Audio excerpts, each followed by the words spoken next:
The first step to cutting a barrel down to size is going to be removing the muzzle. So you just have that one set screw there, and as long as it's not epoxied in, it should come right out. Now this barrel is filled with epoxy foam. So once I measure this to the length I want, I'm going to cut that with my special saw, and then I'm going to have to take this chisel that I've modified for this exact purpose of boring out the necessary foam so I can have adequate depth to reinsert my muzzle adapter.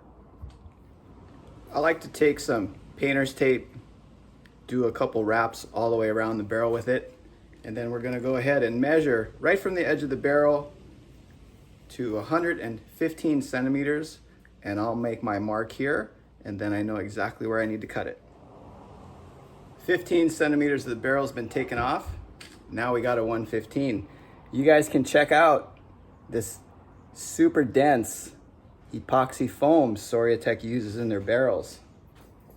Now we're going to use that special chisel I showed you that fits in there, and I'm just going to keep rotating until I get to about 2 inches deep.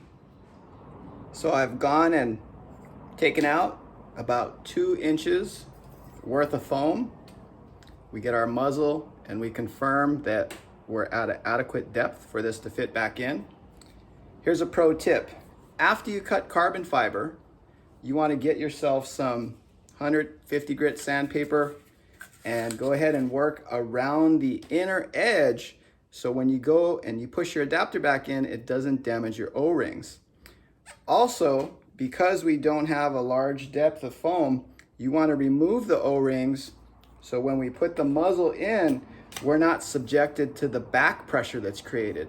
This way, I can get the muzzle to seat, I can line it up perfect, drill my new hole for the set screw, remove the muzzle, put the O-rings, put some silicone grease to keep them from breaking down, put it back in, and then back pressure is no longer an issue. We can make sure we get it seated all the way down to the flange of the adapter. So once you got your muzzle perfectly straight, I actually like to use the wings to line it up. Then you're going to drill in that hole that you made through the barrel already, down through the adapter into the spigot. And I like to do it on a little bit of like a 10-degree angle. So when I set this screw and it bottoms out, it actually sucks that back in so we don't have any gap in that muzzle. Make sure you guys coat your screw with some marine grease before you put it in so the screw doesn't corrode out.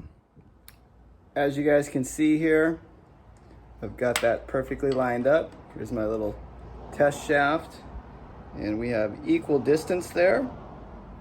And I've also got it so it's at the same height. So when it comes forward, it's not ramping up the muzzle. And you can see we don't have any gap in there.